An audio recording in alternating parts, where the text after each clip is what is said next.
യുദ്ധത്തിന്റെ പുതിയ കാലത്തേക്ക് ലോകം നീങ്ങുമ്പോൾ ഇന്ത്യ സ്റ്റെൽത്ത് ശേഷിയുള്ള യുദ്ധ ഡ്രോണായ ഘാതകിന്റെ അത്ഭുത ശേഷികൾ വികസിപ്പിക്കുന്ന തിരക്കിലാണ്. നമസ്കാരം, ഞാൻ ജാസ്മിൻ. യുദ്ധത്തിന്റെ സ്വഭാവം അതിവേഗം മാറിക്കൊണ്ടിരിക്കുകയാണ്. സൈനികരെ അതിർത്തിയിലേക്ക് അയക്കാതെ തന്നെ യുദ്ധം നടത്താനാകുന്ന കാലത്തേക്കാണ് ലോകം കടക്കുന്നത്. മനുഷ്യൻ നിയന്ത്രിക്കുമ്പോഴും സ്വയം തീരുമാനങ്ങൾ എടുക്കാനാകുന്ന യുദ്ധ ഡ്രോണുകൾ ആകാശത്ത് നിറയുന്ന ഭാവിയിലേക്കാണ് ലോകശക്തികൾ നീങ്ങിക്കൊണ്ടിരിക്കുന്നത്. ഇന്ത്യയും അതിനൊപ്പം എത്താനുള്ള വലിയ ചുവടുവയ്പിലാണ്. അതിന്റെ ഭാഗമായുള്ള ഏറ്റവും രഹസ്യവും അത്യാധുനികവുമായ പദ്ധതിയാണ് ഘാതക് UCAVയുടെ വികസനം.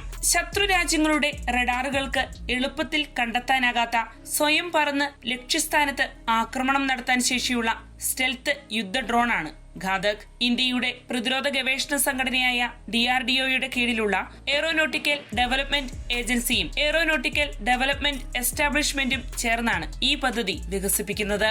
നിലവിൽ ഈ പദ്ധതിക്ക് വലിയ അടിസ്ഥാന സൗകര്യ പിന്തുണ ഒരുക്കാനുള്ള നീക്കങ്ങളിലാണ്. ആന്ധ്രാപ്രദേശിലെ ശ്രീ സത്യസായി ജില്ലയിൽ പുതുപാർത്തിക്കടുത്ത് പുതിയ core integration and flight testing centre സ്ഥാപിക്കാനാണ് തീരുമാനിച്ചിരിക്കുന്നത്. ഒരു വർഷത്തിനുള്ളിൽ ഈ സെന്റർ പ്രവർത്തനം തുടങ്ങുമെന്നാണ് റിപ്പോർട്ട്. ഘാതകിന്റെ സിസ്റ്റം ഇന്റഗ്രേഷൻ, സോഫ്റ്റ്വെയർ പരിശോധന, ഫ്ലൈറ്റ് ട്രയൽസ്, സ്റ്റെൽത്ത് സാങ്കേതിക പരിശോധനകൾ ഇവിടെ നിന്നുമാകും ഉറപ്പുവരുത്തുക. ഇന്ത്യയുടെ ഭാവി യുദ്ധ സാമർഥ്യത്തിന് നിർണായക കേന്ദ്രമായി ആന്ധ്രാപ്രദേശിലെ core integration and flight testing centre മാറുമെന്നാണ് പ്രതിരോധ വിദഗ്ധർ വിലയിരുത്തുന്നത്. ഘാതക് മാത്രമല്ല, ഭാവിയിലെ ലോയൽ വിങ്മാൻ ഡ്രോണുകൾ, യുദ്ധവിമാന പദ്ധതികൾ എന്നിവയ്ക്കും ഈ കേന്ദ്രം സഹായകരമാകുമെന്നാണ് പ്രതീക്ഷിക്കപ്പെടുന്നത്.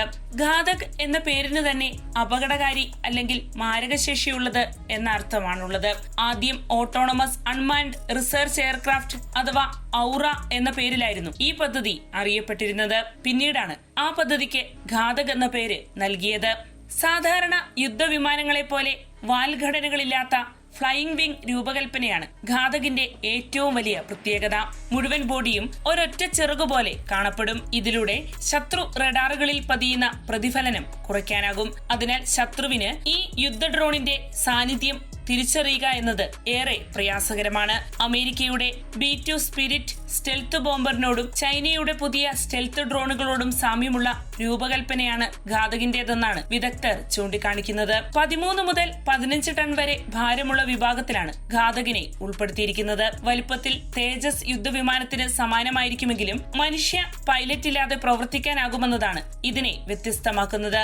5 മുതൽ 8 മണിക്കൂർ വരെ തുടർച്ചയായി പറക്കാനും ഏകദേശം 30,000 അടി ഉയരത്തിൽ പ്രവർത്തിക്കാനും ഘാതകിനാകും. ഡ്രോണിന്റെ ഉൾഭാഗത്ത് ആയുധങ്ങൾ സൂക്ഷിക്കാനുള്ള ഇന്റേണൽ വെപ്പൺ ബേ ഉണ്ടാകും. ഏകദേശം 1.5 ടൺ വരെ ഭാരമുള്ള കൃത്യതയാർന്ന ബോംബുകളും മിസൈലുകളും വഹിക്കാൻ ഇതിന് കഴിയും. ആയുധഭാഗങ്ങൾ പുറത്തേക്ക് കാണപ്പെടാത്തതിനാൽ തന്നെ അവ റഡാറിൽ പതിയാനുള്ള സാധ്യതയും കുറയും. ഘാതകിന്റെ മറ്റൊരു വലിയ പ്രത്യേകത അതിന്റെ എഞ്ചിനാണ്. ഇന്ത്യയിൽ തന്നെ വികസിപ്പിക്കുന്ന ഡ്രൈ കവേരി ടർബോഫാൻ എഞ്ചിനായിരിക്കും ഘാതകിന് കരുത്തേകുക. ഏകദേശം 49 കിലോ ന്യൂട്ടൺ ത്രസ്റ്റ് സൃഷ്ടിക്കുന്ന ഈ എഞ്ചിന് ആഫ്റ്റർ ബർണർ ഇല്ല. അതിനാൽ ചൂട് കുറച്ചു മാത്രമേ പുറത്തുവിടുകയുള്ളൂ. മാത്രവുമല്ല, ഇൻഫ്രാറെഡ് സെൻസറുകളിൽ നിന്ന് മറഞ്ഞു നിൽക്കാനും അതുവഴി സാധിക്കും. ഇന്ധനക്ഷമതയും കൂടുതലായിരിക്കും. ഘാതകിന്റെ ബോഡിയുടെ 80 മുതൽ 90% വരെ കാർബൺ ഫൈബർ കോമ്പോസിറ്റ് വസ്തുക്കൾ ഉപയോഗിച്ചായിരിക്കും നിർമ്മിക്കുക. ഇതിലൂടെ ഭാരം കുറയ്ക്കാനും റഡാർ സിഗ്നേച്ചർ താഴ്ത്താനും കഴിയും. 2022 സ്വിഫ്റ്റ് എന്ന പരീക്ഷണ മോഡലിന്റെ വിജയകരമായ പറക്കൽ ഇന്ത്യക്ക് വലിയ ആത്മവിശ്വാസം പകരുകയുണ്ടായി. ഘാതകിന്റെ സാങ്കേതിക അടിസ്ഥാനം പരിശോധിക്കാൻ ഉപയോഗിച്ച ഈ ടെക്നോളജി ഡെമോൺസ്ട്രേറ്റർ പിന്നീട് നിരവധി പരീക്ഷണങ്ങൾ വിജയകരമായി പൂർത്തിയാക്കി. ഇതിനിടെ 2026 മാർച്ചിൽ 60 ഘാതക് ഡ്രോണുകൾ വാങ്ങാനുള്ള പദ്ധതിക്ക് ഡിഫൻസ് അക്വിസിഷൻ കൗൺസിൽ അംഗീകാരം നൽകിയതും ശ്രദ്ധേയമായി. ഏകദേശം 39,000 കോടി രൂപ ഇതിനായി ചെലവാകുമെന്നാണ് കണക്കാക്കപ്പെടുന്നത്. ഇതോടെ പരീക്ഷണ പദ്ധതിയിൽ നിന്ന് യഥാർത്ഥ യുദ്ധപ്രവർത്തനത്തിലേക്കുള്ള ഘാതകിന്റെ നീക്കം ആരംഭിച്ചിരിക്കുകയാണ്. അമേരിക്ക, ചൈന, റഷ്യ തുടങ്ങിയ രാജ്യങ്ങൾ ഇതിനകം തന്നെ സ്റ്റെൽത്ത് യുദ്ധ ഡ്രോണുകളിൽ വൻ മുന്നേറ്റം നേടിയിട്ടുണ്ട്.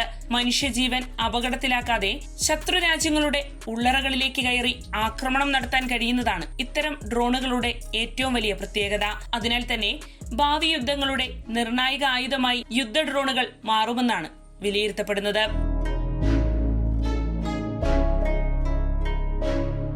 വാർത്തയുടെ നിറം തേടി തനിനിറം.